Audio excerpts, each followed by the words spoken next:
حاجات حصلت معانا كلنا لما غبنا اليوم اللي فيه امتحان. خلاص يا ولاد، يبقى احنا كده ان شاء الله بكره عندنا امتحان على نص المنهج. تمام. يعني يا مستر الامتحان بكره اكيد؟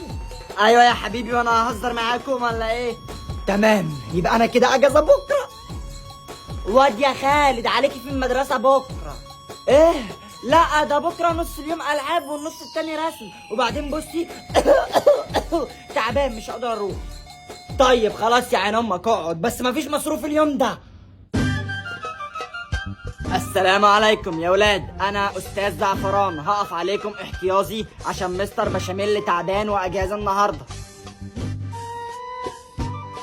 الحمد لله انا ما جيتش امبارح وفوتت الامتحان. يس. ايه يا زميلي عملته امبارح في الامتحان؟ ايه ده يا اسطى، هو انا ما قلتلكش؟ صباح الخير يا ولاد، عاملين ايه يا حبايبي؟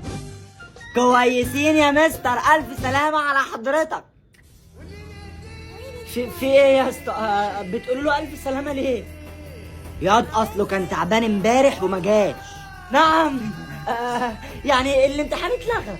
طبعا يا ولاد انا ما قدرتش اجي امبارح، فالامتحان اتأجل للنهارده. ايه بس يا مستر انا اكدت عليك انه امبارح ينعل ابو امك.